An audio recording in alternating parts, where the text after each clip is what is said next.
Audiolivro preparado por Cristiane Batista para difundir o conhecimento. Se inscreva, grata.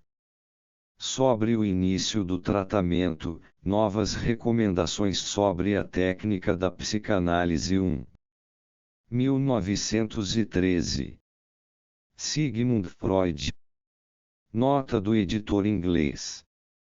A presente tradução inglesa, com o título alterado, é versão modificada da publicada em 1924. Este artigo foi publicado em duas partes, em janeiro e março de 1913. A primeira parte, terminando com as palavras com que material deve o tratamento começar, tinha o título de Weitere Ratschläge zur Technik der Psychoanalyse, zur Einleitung der Behandlung. A segunda tinha o mesmo título, mas com as palavras adicionais, Die Frage der ersten Mitteilungen, Die Dynamik der Heilung. Este título completo é o traduzido na primeira versão inglesa, tal como fornecido acima. Todas as edições alemãs, de 1924 em diante, adotaram o título curto Zur Einleitung der Behandlung, sem quaisquer acréscimos. Na opinião original do autor, como é demonstrado por seu manuscrito, o artigo dividia-se em 3 seções, correspondentes ao título. A primeira destas, sobre o início do tratamento, termina em 1, a segunda, a questão das primeiras comunicações, em 2, onde a terceira, a dinâmica da cura, começa. Sobre o início do tratamento, novas recomendações sobre a técnica da psicanálise 1. Todo aquele que espera aprender o nobre jogo de xadrez nos livros, cedo descobrirá que somente as aberturas e os finais de jogos admitem uma apresentação sistemática exaustiva e que a infinita variedade de jogadas que se desenvolvem após a abertura desafia qualquer descrição desse tipo. Esta lacuna na instrução só pode ser preenchida por um estudo diligente dos jogos travados pelos mestres. As regras que podem ser estabelecidas para o exercício do tratamento psicanalítico acham-se sujeitas a limitações semelhantes. No que segue, esforçar-me-ei por reunir, para o uso de psicanalistas militantes, algumas das regras para o início do tratamento. Entre elas estão algumas que podem parecer pormenores insignificantes, como na verdade são. Sua justificativa é serem simplesmente regras que adquirem importância por sua relação com o plano geral do jogo. Penso estar sendo prudente, contudo, em chamar estas regras de recomendações e não reivindicar qualquer aceitação incondicional para elas. A extraordinária diversidade das constelações psíquicas envolvidas, a plasticidade de todos os processos mentais e a riqueza dos fatores determinantes opõem-se a qualquer mecanização da técnica, e ocasionam que um curso de ação que, via de regra, é justificado possa, às vezes, mostrar-se ineficaz, enquanto o outro que habitualmente é errôneo possa, de vez em quando, conduzir ao fim desejado. Estas circunstâncias, contudo, não nos impedem de estabelecer para o médico um procedimento que, em média, é eficaz. Há alguns anos especifiquei as indicações mais importantes para a seleção de pacientes e, portanto, não as repetirei aqui. Nesse meio tempo, elas foram aprovadas por outros psicanalistas. Mas posso acrescentar que desde então tornei hábito meu, quando conheço pouco sobre um paciente, só aceitá-lo a princípio provisoriamente, por um período de 1 ou 2 semanas. Se interrompe o tratamento dentro deste período, poupa-se ao paciente a impressão aflitiva de uma tentativa de cura que falhou. Esteve-se apenas empreendendo uma sondagem, a fim de conhecer o caso e decidir se ele é apropriado para a psicanálise. Nenhum outro tipo de exame preliminar, exceto este procedimento, encontrasse à nossa disposição. Os mais extensos debates e questionamentos, em consultas comuns, não lhe ofereceriam substituto. Este experimento preliminar, contudo, é, ele próprio, o início de uma psicanálise e deve conformar-se às regras desta. Pode-se talvez fazer a distinção de que, nele, se deixa o paciente falar quase todo o tempo e não se explica nada mais do que o absolutamente necessário para fazê-lo prosseguir no que está dizendo. Existem também razões diagnósticas para começar o tratamento por um período de experiência deste tipo, a durar 1 ou 2 semanas.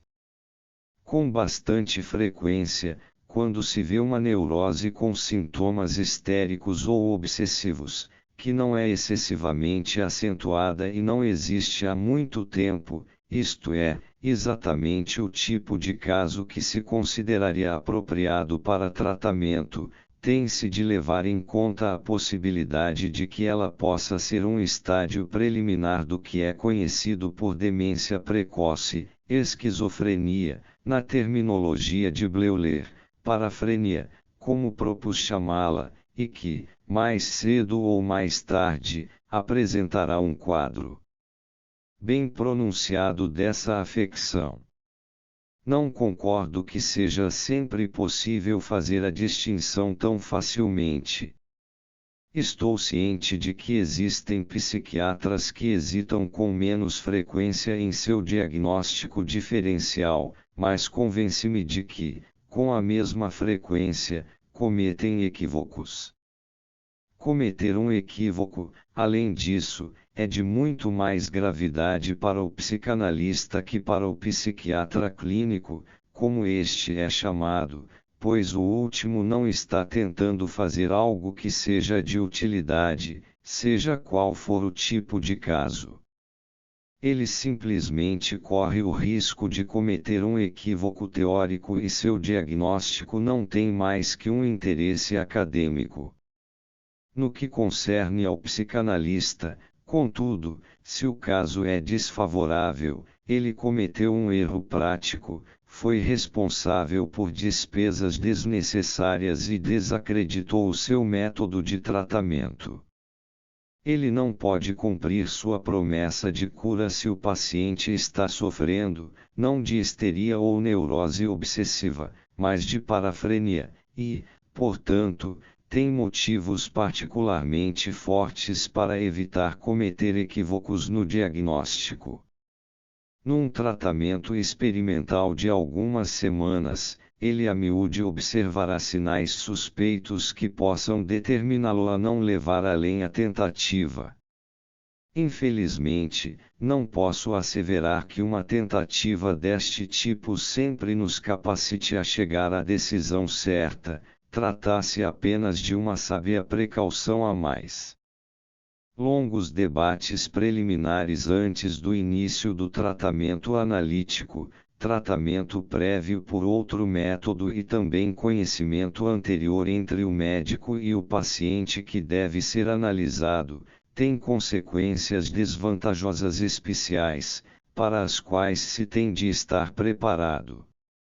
Elas resultam em o paciente encontrar o médico com uma atitude transferencial já estabelecida e que o médico deve, em primeiro lugar, revelar lentamente, em vez de ter a oportunidade de observar o crescimento e o desenvolvimento da transferência desde o início.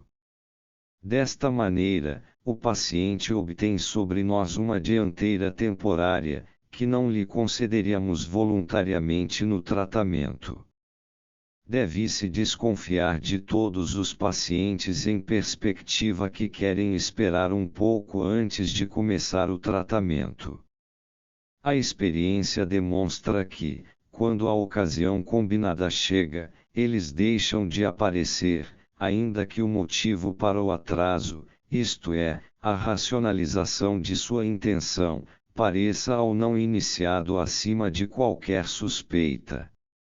Dificuldades especiais surgem quando o analista e seu novo paciente, ou suas famílias, acham-se em termos de amizade ou têm laços sociais um com o outro.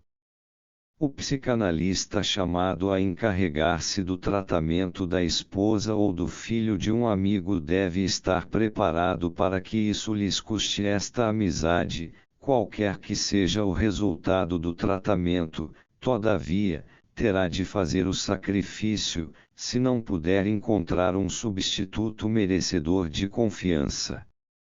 Tanto o público leigo quanto os médicos, ainda prontos a confundir a psicanálise com o tratamento por sugestão, inclinam-se a atribuir grande importância às expectativas que o paciente traz para o novo tratamento.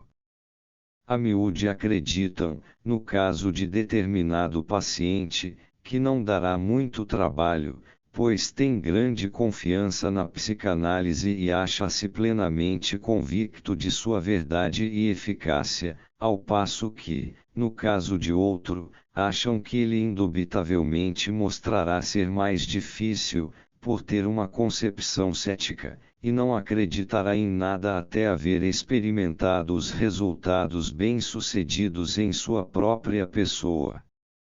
Todavia, na realidade, esta atitude por parte do paciente tem muito pouca importância.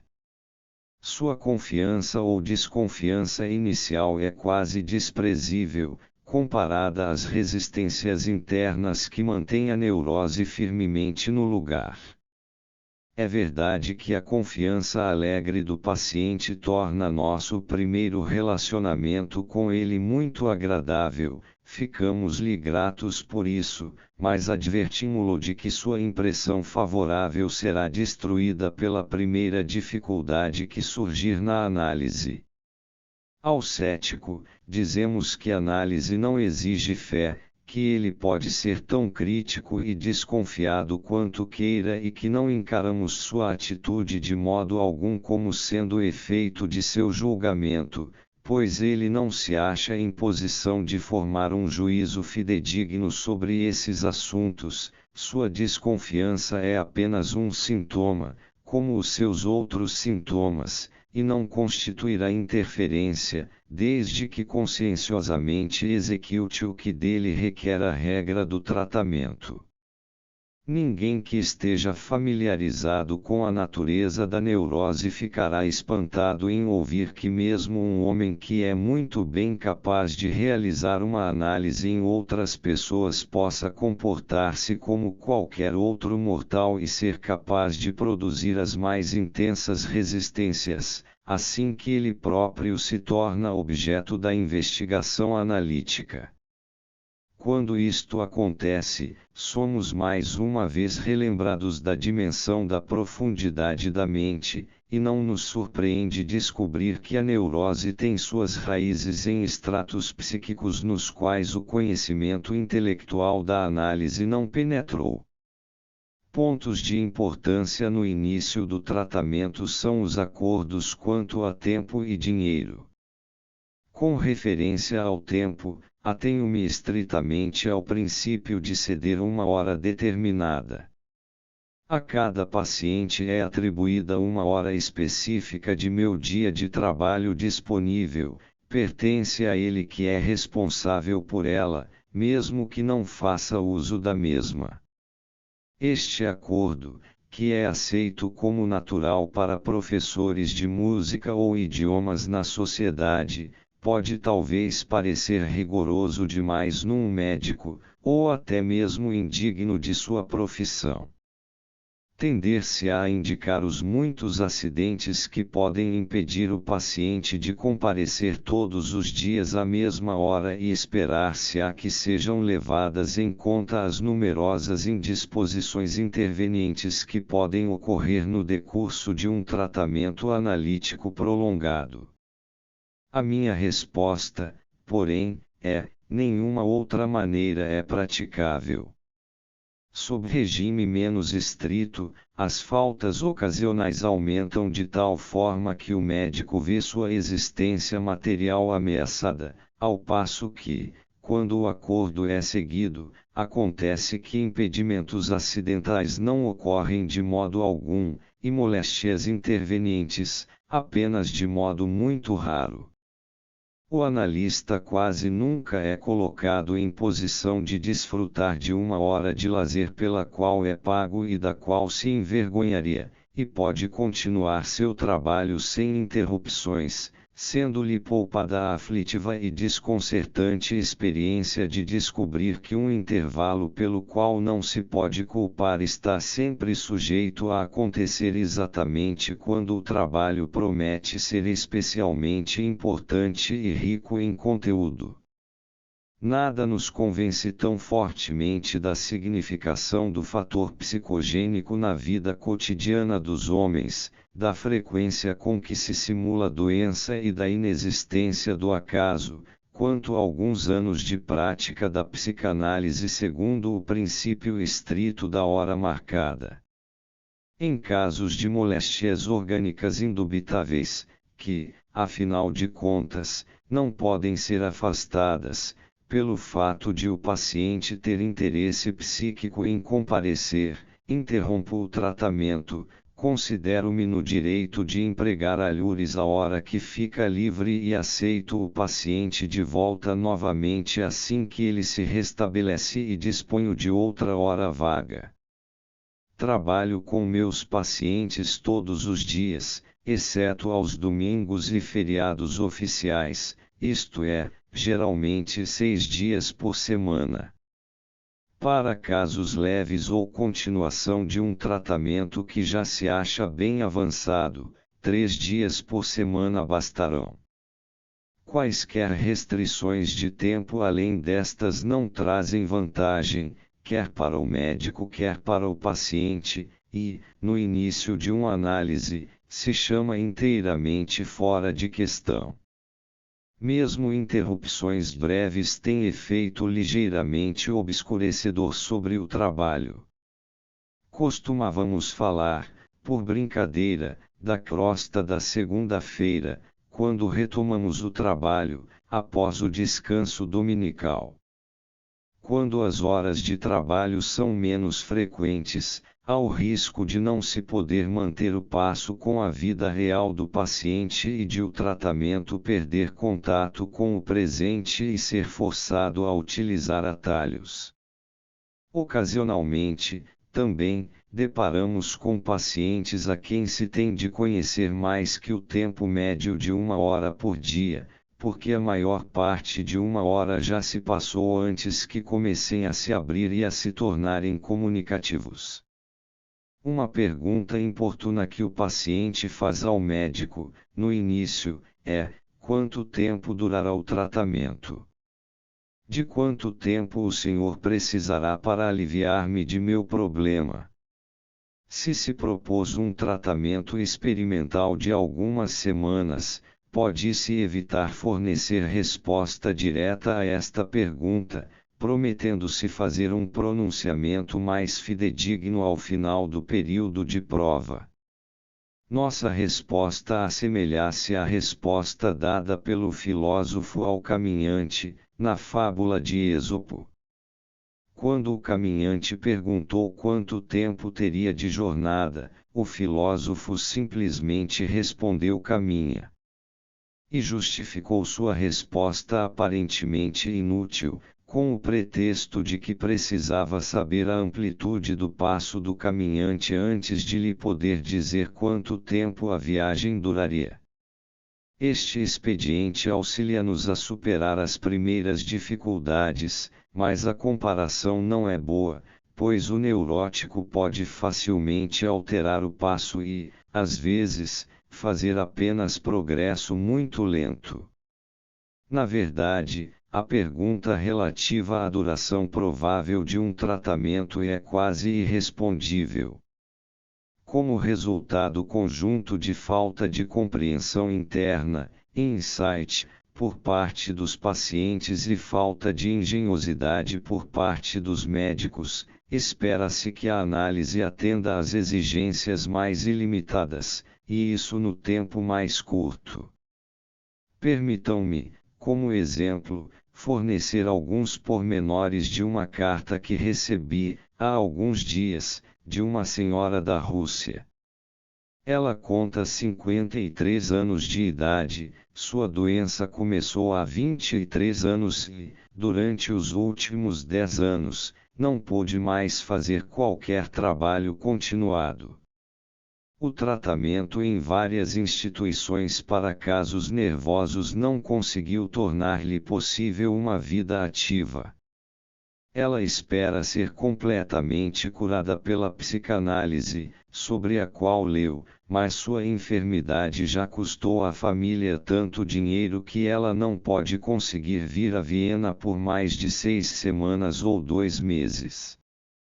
Outra dificuldade a acrescentar é que deseja, desde o início, explicar-se, apenas por escrito, visto que qualquer exame de seus complexos causar-lhe-ia uma explosão de sentimento ou torná-la-ia temporariamente incapaz de falar.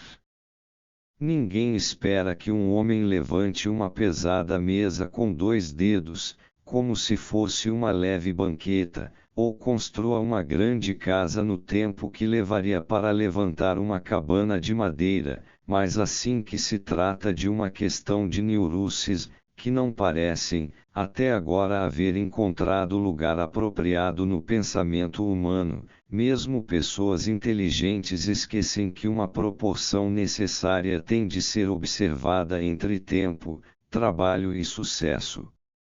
Isto, incidentalmente, constitui resultado compreensível da profunda ignorância que predomina a respeito da etiologia das neuroses.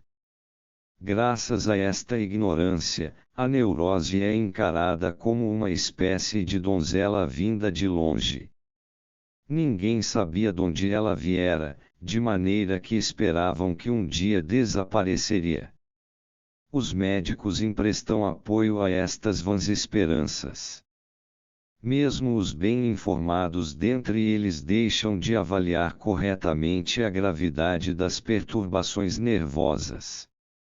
Um amigo e colega meu, para cujo maior crédito conto o fato de que, após várias décadas de trabalho científico segundo outros princípios, converteu-se aos méritos da psicanálise, escreveu-me certa vez: precisamos de um tratamento curto, conveniente e externo para a neurose obsessiva. Não lhe pude fornecer e senti-me envergonhado, então tentei desculpar-me com o comentário de que também os especialistas em doenças internas ficariam contentes com um tratamento para tuberculose ou carcinoma que combinasse essas vantagens. Para falar claramente, a psicanálise é sempre questão de longos períodos de tempo, de meio ano ou de anos inteiros, de períodos maiores do que o paciente espera. É nosso dever, portanto, dizer-lhe isso antes que ele se decida finalmente sobre o tratamento. Considero muito mais honroso, e também mais conveniente, chamar sua atenção, sem tentar assustá-lo, mas bem no começo, para as dificuldades e sacrifícios que o tratamento analítico envolve, e, desta maneira, privá-lo de qualquer direito de dizer mais tarde que foi enganado para um tratamento de cuja extensão e implicações não se deu conta. Um paciente que se deixa dissuadir por esta informação mostrar-se-ia, de qualquer modo, inadequado posteriormente. É bom o progresso do entendimento entre pacientes, o número daqueles que enfrentam com êxito este primeiro teste aumenta. Não obrigo os pacientes a continuar o tratamento por um certo período de tempo, permito a cada qual interrompê-lo quando quiser. Mas não escondo dele que, se o tratamento é interrompido após somente um pequeno trabalho ter sido feito, ele não será bem-sucedido, e poderá facilmente, como uma operação inacabada, deixá-lo em estado insatisfatório. Nos primeiros anos de minha clínica psicanalítica, costumava ter a maior dificuldade em persuadir meus pacientes a continuarem sua análise. Esta dificuldade há muito tempo foi substituída e hoje tenho de me dar aos maiores trabalhos para induzi-los a abandoná-la. Abreviar o tratamento analítico é um desejo justificável, e sua realização, como aprenderemos, está sendo tentada dentro de várias orientações. Infelizmente, opõe-se-lhe um fator muito importante, a saber, a lentidão com que se realizam as mudanças profundas na mente, em última instância, fora de dúvida, a temporalidade de nossos processos inconscientes. Quando os pacientes se defrontam com a dificuldade do grande dispêndio de tempo exigido pela análise, não raro conseguem propor uma saída para ela. Dividem os seus achaques e descrevem alguns como insuportáveis e outros como secundários, e então dizem: se apenas o Senhor me aliviasse deste, uma dor de cabeça ou um medo específico, por exemplo, eu poderia lidar com o outro sozinho, em minha vida normal. Fazendo isto, contudo, sobreestimam o poder seletivo da análise. O analista é certamente capaz de fazer muito, mas não pode determinar de antemão exatamente quais os resultados que produzirá. Ele coloca em movimento um processo, o processo de solucionamento das repressões existentes. Pode supervisar este processo, auxiliá-lo, afastar obstáculos em seu caminho, e pode indubitavelmente invalidar grande parte dele. Mas, em geral, uma vez começado, segue sua própria rota e não permite que quer a direção que toma quer a ordem em que colhe seus pontos lhe sejam prescritas. O poder do analista sobre os sintomas da doença pode, assim, ser comparado à potência sexual masculina. Um homem pode, é verdade, gerar uma criança inteira, mas mesmo o homem mais forte não pode criar no organismo feminino só uma cabeça, ou um braço, ou uma perna, não pode sequer determinar de antemão o sexo da criança. Também ele coloca em movimento um processo altamente complicado, determinado por eventos no passado remoto, processo que termina pela separação entre a criança e a mãe. Também a neurose tem o caráter de um organismo. Suas manifestações não são independentes umas das outras, condicionam-se mutuamente e dão-se apoio recíproco. Uma pessoa padece apenas de uma neurose, nunca de várias que acidentalmente se tenham reunido num indivíduo isolado. Libertado o paciente, conforme seu desejo, de determinado sintoma insuportável, poderia ele facilmente descobrir que um sintoma anteriormente insignificante aumentara agora e tornara-se insuportável. O analista que deseja que o tratamento deva seu êxito tão pouco quanto possível a seus elementos de sugestão, isto é, a transferência, fará bem em abster-se de fazer uso até de vestígio de influência seletiva sobre os resultados da terapia que talvez possa lhe ser acessível. Os pacientes destinados a serem mais bem acolhidos são aqueles que lhe pedem para dar-lhe saúde completa, na medida em que esta é atingível, e colocam à sua disposição tanto tempo quanto foi necessário para o processo de restabelecimento.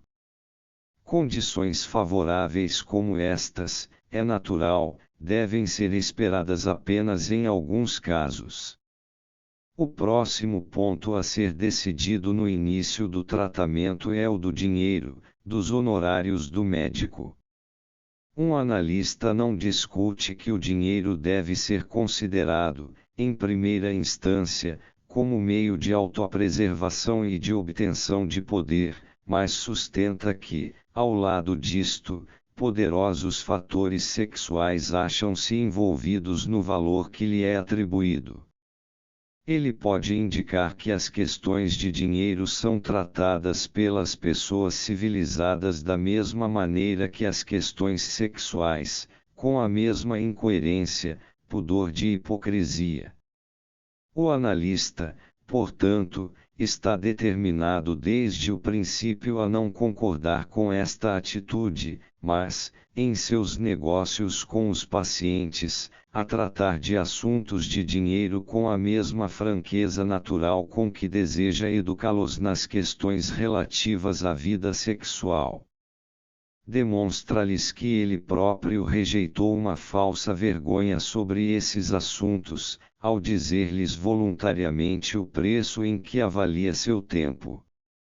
O bom senso comum, ademais, adverte-o a não permitir que grandes sumas de dinheiros se acumulem, mas a solicitar pagamento a intervalos regulares bastante curtos, mensalmente, talvez. Constitui fato conhecido que o valor do tratamento não se realça aos olhos do paciente, se forem pedidos honorários muito baixos. Esta, naturalmente, não é a prática usual dos especialistas em nervos e outros médicos em nossa sociedade europeia. Mas o psicanalista deve colocar-se na posição do cirurgião, que é franco e caro por ter à sua disposição métodos de tratamento que podem ser úteis. Parece-me mais respeitável e eticamente menos objetável reconhecer os próprios direitos e necessidades reais do que, como ainda é costume entre os médicos, desempenhar o papel do filantropo desinteressado, posição que não se pode, na realidade, ocupar, sob pena de ficar-se secretamente prejudicado, ou queixar-se em alta voz da falta da consideração e do desejo de exploração evidenciado pelos pacientes.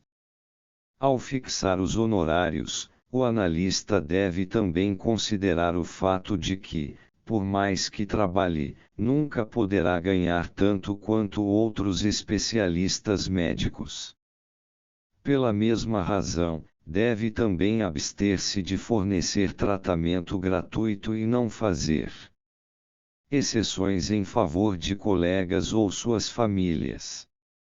Esta última recomendação parecerá uma transgressão às vantagens profissionais. Deve-se lembrar, contudo, que um tratamento gratuito significa muito mais para um psicanalista do que para qualquer outro médico, significa o sacrifício de uma parte considerável, 1/7 ou 1/8, talvez, do tempo de trabalho de que dispõe para ganhar a vida, durante um período de muitos meses. Um segundo tratamento gratuito efetuado ao mesmo tempo privá-lo-ia de 1/4 ou de 1/3 de sua capacidade de ganho, o que seria comparável ao prejuízo infligido por um grave acidente. Surge então a questão de saber se a vantagem obtida pelo paciente não contrabalançaria, até certo ponto, o sacrifício feito pelo médico.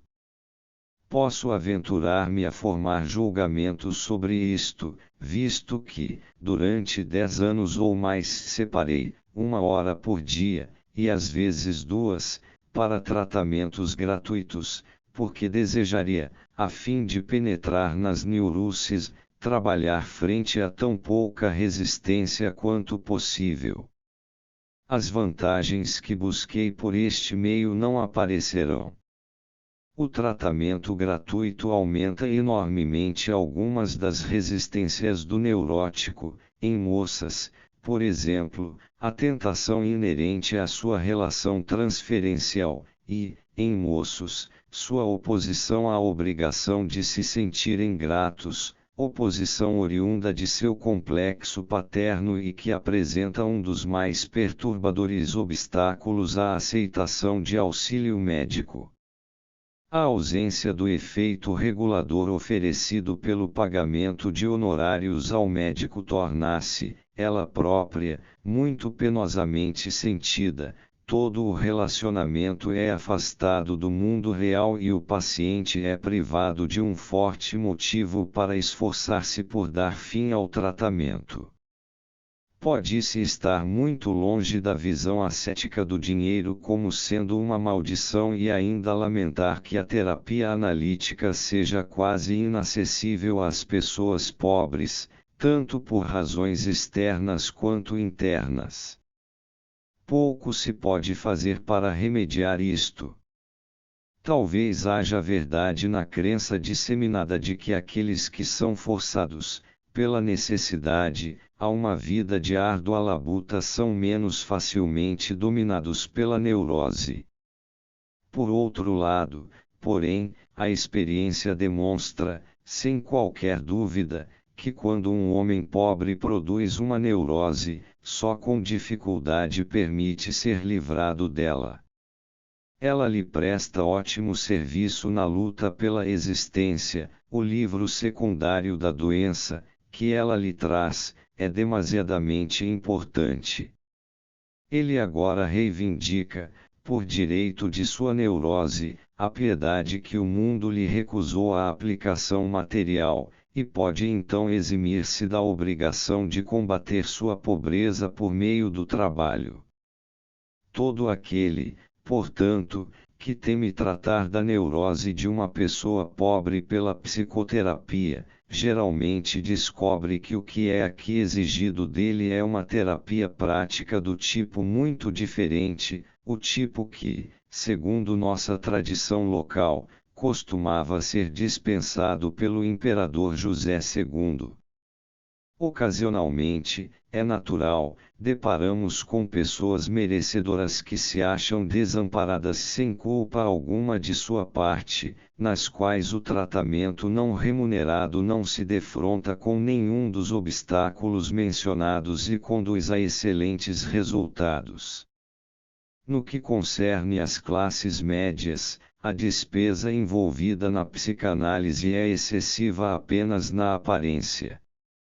Inteiramente à parte do fato de nenhuma comparação ser possível entre a saúde e a eficiência restauradas, por um lado, e um moderado dispêndio financeiro por outro, quando adicionamos os custos incessantes das casas de saúde e do tratamento médico e contrastamos-los com o aumento de eficiência e de capacidade de ganhar a vida que resulta de uma análise inteiramente bem-sucedida, temos o direito de dizer que os pacientes fizeram um bom negócio. Nada na vida é tão caro quanto a doença, e a estupidez. Antes de concluir estas considerações sobre o início do tratamento analítico, tenho de dizer uma palavra sobre um certo cerimonial que concerne a posição na qual o tratamento é realizado. Atenho-me ao plano de fazer com que o paciente se deite num divã, enquanto me sento atrás dele, fora de sua vista. Esta disposição possui uma base histórica. É o remanescente do método hipnótico, a partir do qual a psicanálise se desenvolveu. Mas ele merece ser mantido por muitas razões. A primeira é um motivo pessoal, mas que outros podem partilhar comigo. Não posso suportar ser encarado fixamente por outras pessoas durante 8 horas, ou mais, por dia. Visto que, enquanto estou escutando o paciente, também me entrego à corrente de meus pensamentos inconscientes, não desejo que minhas expressões faciais deem ao paciente material para interpretação ou influenciem-no no que me conta. Em geral, o paciente encara a obrigação de adotar essa posição como um incômodo e rebela-se contra ele, especialmente se o instinto de olhar, escopofilia, desempenhar papel importante em sua neurose. Insisto nesse procedimento, contudo, pois seu propósito e resultado são impedir que a transferência se misture imperceptivelmente às associações do paciente, isolar a transferência e permitir-lhe que apareça, no devido tempo, nitidamente definida como resistência. Sei que muitos analistas trabalham de modo diferente, mas não sei se esta variação se deve mais a um anseio de agir diferentemente ou a alguma vantagem que pensem obter dela. Havendo as condições de tratamento sido reguladas desta maneira, surge a questão: em que ponto e com que material deve o tratamento começar? O material com que se inicia o tratamento é, em geral, indiferente, a história da vida do paciente, ou a história de sua doença, ou suas lembranças de infância. Mas, em todos os casos, deve-se deixar que o paciente fale e ele deve ser livre para escolher em que ponto começará. Dessa maneira, dizemos-lhe: antes que eu possa lhe dizer algo, tenho de saber muita coisa sobre você, por obséquio, conte-me o que sabe a respeito de si próprio. A única exceção a isto refere-se à regra fundamental da técnica psicanalítica, que o paciente tem de observar. Isto lhe deve ser comunicado bem no começo, uma coisa mais, antes que você comece. O que me vai dizer deve diferir, sob determinado aspecto, de uma conversa comum. Em geral, você procura, corretamente, manter um fio de ligação ao longo de suas observações e exclui quaisquer ideias intrusivas que lhe possam ocorrer, bem como quaisquer temas laterais, de maneira a não divagar longe demais do assunto. Neste caso, porém, deve proceder de modo diferente. Observará que, à medida que conta coisas, ocorrer-lhe-ão diversos pensamentos que gostaria de pôr de lado, por causa de certas críticas e objeções. Ficará tentado a dizer a si mesmo que isto ou aquilo é irrelevante aqui, ou inteiramente sem importância, ou absurdo, de maneira que não há necessidade de dizê-lo. Você nunca deve ceder a estas críticas, mas dizê-lo apesar delas. Na verdade, deve dizê-lo exatamente porque sente aversão a fazê-lo. Posteriormente, você descobrirá e aprenderá a compreender a razão para esta exortação, que é realmente a única que tem de seguir. Assim, diga tudo o que lhe passa pela mente. Haja como se, por exemplo, você fosse um viajante sentado à janela de um vagão ferroviário, a descrever para alguém que se encontra dentro as vistas cambiantes que vê lá fora. Finalmente, jamais esqueça que prometeu ser absolutamente honesto e nunca deixar nada de fora porque, por uma razão ou outra, é desagradável dizê-lo. Os pacientes que datam sua enfermidade de um momento específico geralmente se concentram na causa precipitante. Outros, que por si reconhecem a vinculação entre sua neurose e a infância, a miúde começam pelo relato de toda a história de sua vida. Nunca se deve esperar uma narrativa sistemática e nada deve ser feito para incentivá-la. Cada pormenor da história terá de ser repetido mais tarde e é apenas com estas repetições que aparecerá material adicional para suprir as importantes associações que são desconhecidas do paciente. Há pacientes que, desde as primeiras horas, preparam com cuidado o que irão comunicar, aparentemente de maneira a se certificarem de que estão fazendo o melhor uso do tempo dedicado ao tratamento. O que assim se disfarça como avidez é resistência. Qualquer preparação deste tipo não deve ser recomendada, pois ela é empregada apenas para impedir que pensamentos desagradáveis venham à superfície.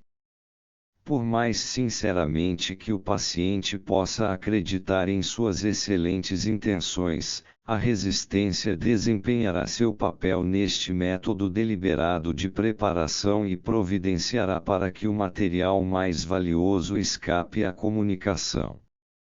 Cedo se descobrirá que o paciente planeja ainda outros meios pelos quais o que é exigido possa ser negado ao tratamento.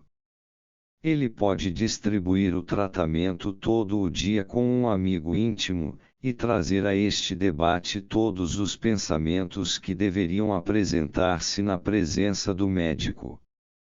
O tratamento possui assim um vazamento que deixa passar exatamente o que é mais valioso. Quando isto acontece, o paciente deve, sem muita demora, ser aconselhado a considerar a análise como um assunto entre ele e seu método e a excluir todos ou demais de partilhar o conhecimento daquela, por íntimos que possam ser, os indagadores. Em estádios posteriores do tratamento, o paciente geralmente não fica sujeito a tentações deste tipo. Certos pacientes querem que seu tratamento seja mantido secreto, frequentemente porque mantiveram secreta sua neurose, e não lhes põem obstáculos. O fato de que, em consequência disso, o mundo nada saiba de algumas das curas mais bem-sucedidas é, naturalmente, consideração que não pode ser levada em conta. É evidente que a decisão de um paciente em favor do segredo já revela uma característica de sua história secreta. Ao aconselhar o paciente, no início do tratamento, a contar ao menor número de pessoas possível a respeito dele, protegemo-lo também até certo ponto, das muitas influências hostis que procurarão atraí-lo para longe da análise. Tais influências podem ser muito daninhas no começo do tratamento, mais tarde, geralmente não têm importância ou são até mesmo úteis, por colocarem em evidência resistências que estão tentando ocultar-se. Se, no decorrer da análise, o paciente necessitar temporariamente de algum outro tratamento médico ou especializado, é muito mais sensato chamar um colega não analista do que fornecermos esse outro tratamento. Tratamentos combinados para distúrbios neuróticos, que têm poderosa base orgânica, são quase sempre impraticáveis. Os pacientes afastam o interesse da análise assim que lhes é mostrado mais de um caminho que promete levá-los à saúde. O melhor plano é adiar o tratamento orgânico até que o tratamento psíquico se complete. Se aquele fosse tentado primeiro, na maioria dos casos não encontraria êxito. Retornando ao início do tratamento, encontram-se ocasionalmente pacientes que iniciam o tratamento assegurando-nos que não conseguem pensar em nada para dizer, embora todo o campo da história de sua vida e da história de sua doença se lhes ache aberto para escolher. Sua solicitação de que lhes digamos sobre o que falar não deve ser atendida nesta primeira ocasião, não mais do que em qualquer outra, posterior. Temos de ter em mente o que se acha aqui envolvido.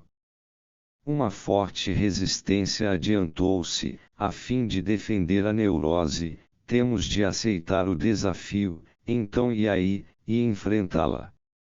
Afirmações enérgicas e repetidas ao paciente de que é impossível que não lhe ocorra ideia alguma ao início, e de que o que se acha em pauta é uma resistência contra a análise, cedo obrigam-no a efetuar as admissões esperadas ou a revelar uma primeira amostra de seus complexos.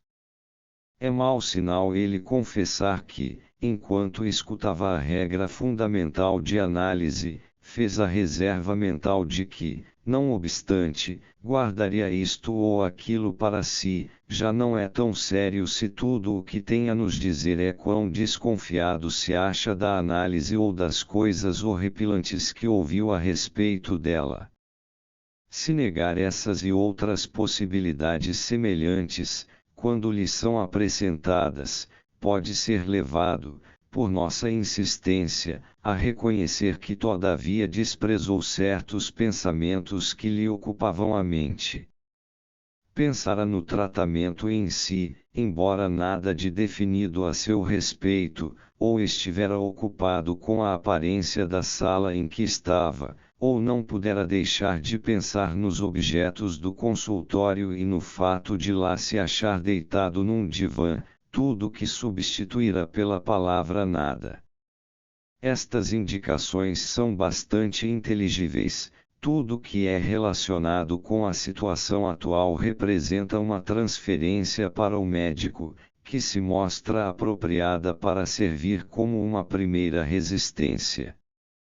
Somos assim obrigados a começar por descobrir esta transferência, e um caminho que dela parte fornecerá rápido acesso ao material patogênico do paciente.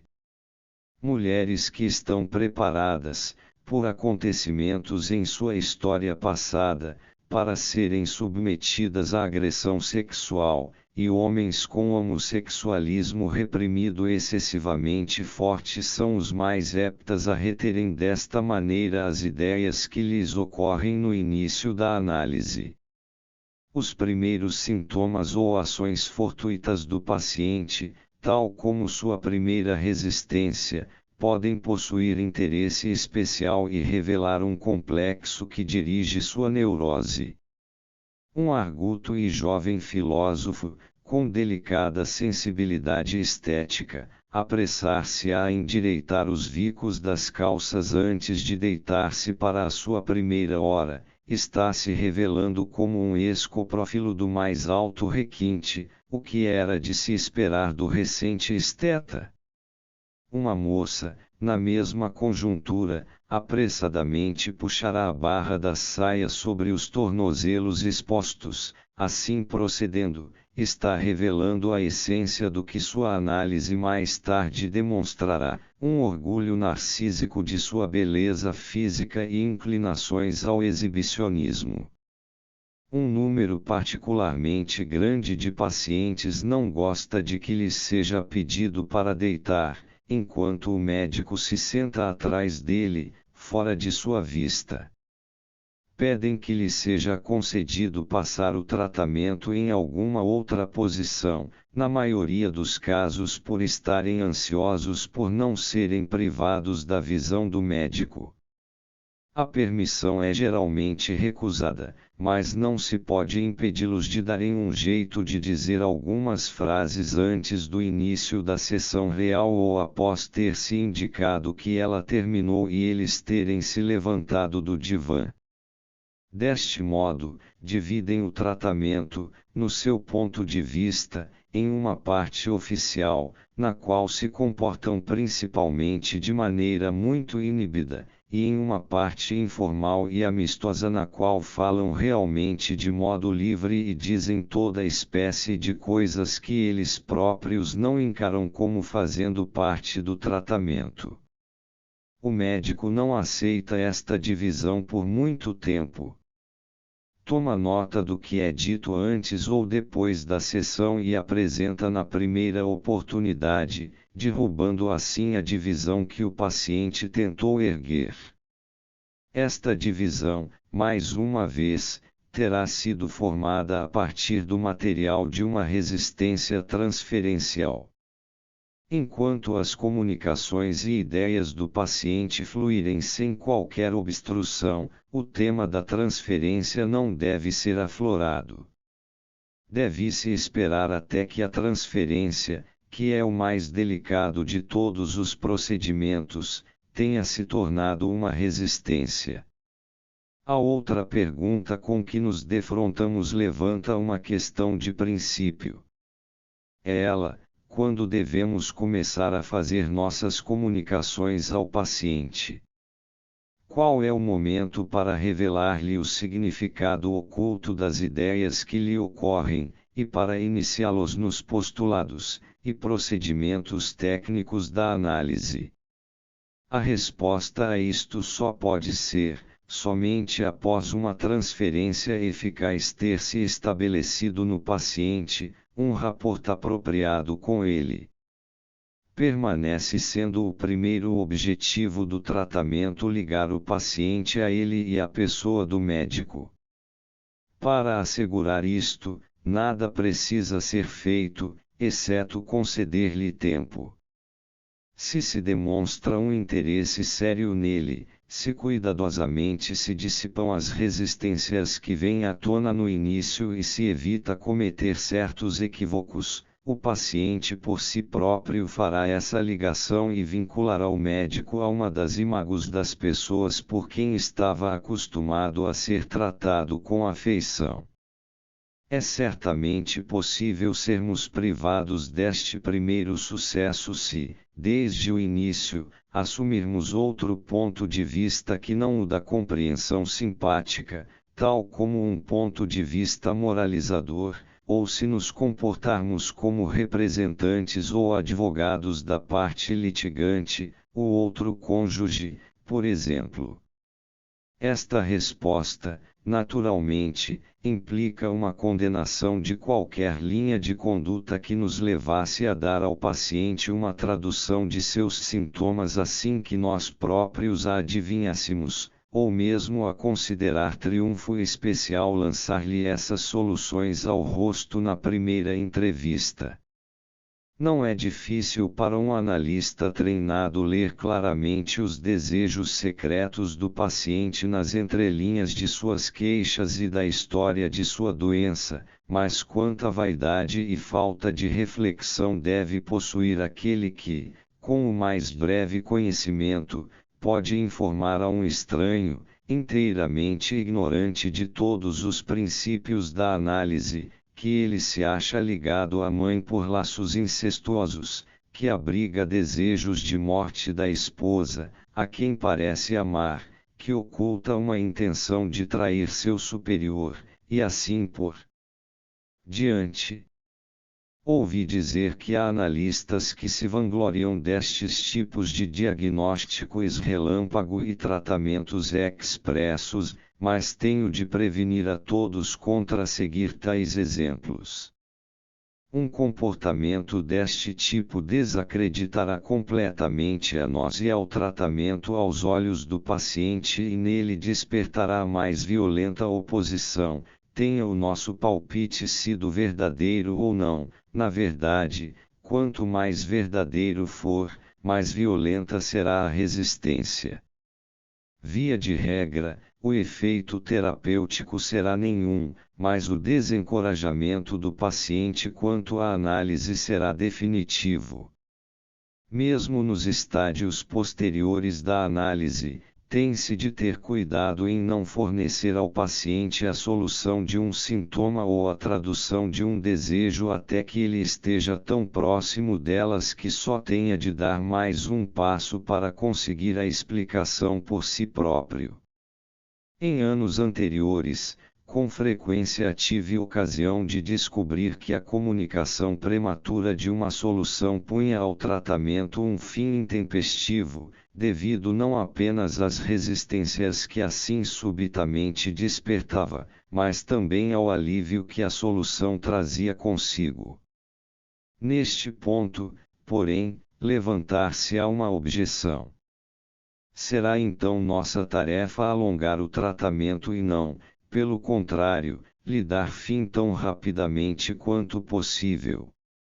Não são os achaques do paciente devidos à sua falta de conhecimento e compreensão e não constitui um dever esclarecê-lo tão pronto quanto possível, isto é, tão logo o próprio médico conheça as explicações.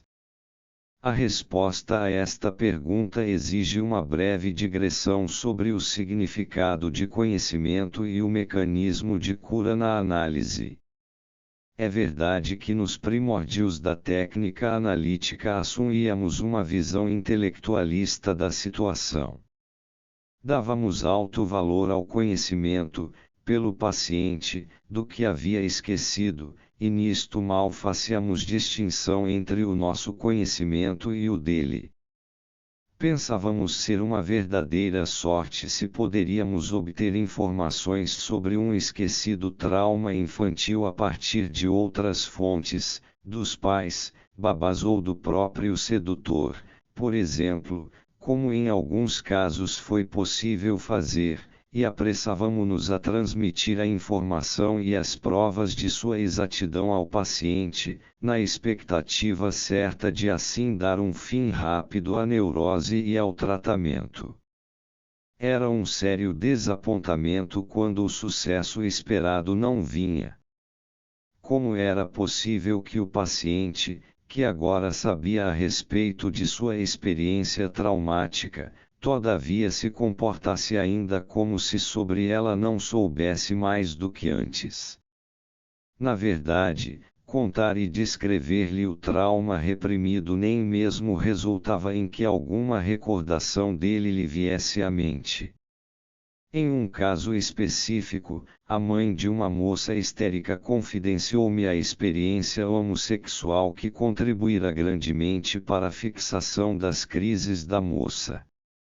A própria mãe havia surpreendido a cena, mas a paciente esquecerá completamente, embora houvesse ocorrido quando ela já se aproximava da puberdade.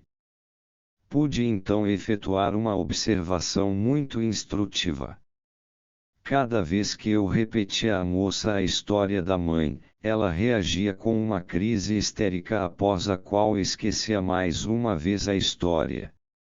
Não há dúvida de que a paciente estava expressando uma resistência violenta contra o conhecimento que lhe estava sendo imposto. Por fim, simulou imbecilidade e uma completa perda de memória, a fim de proteger-se contra o que eu lhe havia contado. Após isto, não havia escolha exceto deixar de atribuir ao fato de saber, em si, a importância que anteriormente lhe havia sido concedida e pôr a ênfase nas resistências que, no passado, haviam ocasionado o estado de desconhecimento e que ainda se achavam prontas para defender esse estado.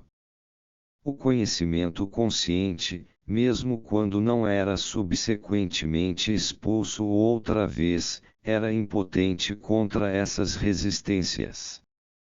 A estranha conduta dos pacientes, por serem capazes de combinar um conhecimento consciente com o desconhecimento, permanece inexplicável pela chamada psicologia normal. Para a psicanálise, entretanto, que reconhece a existência do inconsciente, ela não apresenta dificuldade. O fenômeno que descrevemos, ademais, fornece o melhor apoio do ângulo da diferenciação topográfica. Os pacientes conhecem agora a experiência reprimida em seu pensamento consciente, mas falta a este pensamento qualquer vinculação com o lugar em que a lembrança reprimida, de uma ou outra maneira, está contida. Nenhuma mudança é possível até que o processo consciente de pensamento tenha penetrado até esse lugar e lá superado as resistências da repressão. É exatamente como se fosse promulgado pelo Ministério da Justiça um decreto no sentido de que os delitos juvenis fossem tratados de modo decididamente demente. Enquanto esse decreto não chegar ao conhecimento dos magistrados locais, ou no caso de eles não pretenderem obedecê-lo, mas preferirem administrar a justiça segundo suas próprias luzes, nenhuma mudança pode ocorrer no tratamento de determinados delinquentes juvenis. Todavia, a bem da completa exatidão, dever-se-ia acrescentar que a comunicação do material reprimido à consciência do paciente não fica, entretanto, sem efeito. Ela não produz o resultado desejado de acabar com os sintomas, mas tem outras consequências. A princípio, desperta resistências, mas depois, quando estas foram superadas, estabelece um processo de pensamento no decorrer do qual a influência esperada da recordação inconsciente acaba por realizar-se. É tempo, agora, que empreendamos um levantamento do jogo de forças colocado em ação pelo tratamento. A força motivadora primária na terapia é o sofrimento do paciente e o desejo de ser curado que deste se origina. A intensidade desta força motivadora é diminuída por diversos fatores, que não são descobertos até que a análise se acha em andamento, sobretudo pelo que chamamos de livro secundário da doença, mas ela deve ser mantida até o fim do tratamento. Cada melhora efetua uma sua diminuição. Sozinha, porém, esta força motivadora não é suficiente para livrar-se da doença.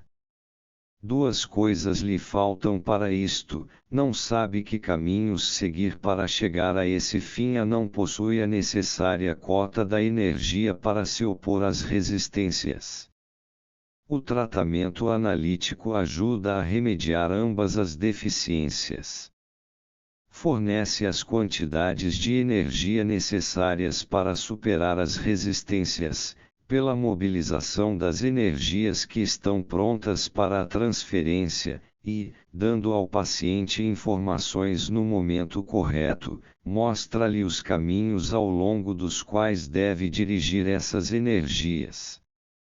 Com bastante frequência, a transferência é capaz de remover os sintomas da doença por si mesma, mas só por pouco tempo, apenas enquanto ela própria perdura. Neste caso, o tratamento é por sugestão, e não, de modo algum, a psicanálise. Só merece o último nome se a intensidade da transferência foi utilizada para a superação das resistências. Somente então a enfermidade tornou-se impossível, mesmo quando a transferência foi mais uma vez desfeita, o que é seu destino. No decurso do tratamento, ainda é estimulado outro fator útil, que é o interesse e a compreensão intelectuais do paciente. Mas ele, sozinho, mal entra em consideração, comparado às outras forças que se acham empenhadas na luta, pois está sempre em perigo de perder seu valor, em resultado da perturbação de juízo que se origina das resistências. Assim, as novas fontes de força pelas quais o paciente é grato ao analista reduzem-se à transferência e à instrução, através das comunicações que lhe são feitas. O paciente, contudo, só faz uso da instrução na medida em que é induzido a fazê-lo pela transferência. É por esta razão que nossa primeira comunicação deve ser retida até que uma forte transferência se tenha estabelecido. E isto, podemos acrescentar, vale para todas as comunicações subsequentes. Em cada caso, temos de esperar até que a perturbação da transferência pelo aparecimento sucessivo de resistências transferenciais tenha sido removida.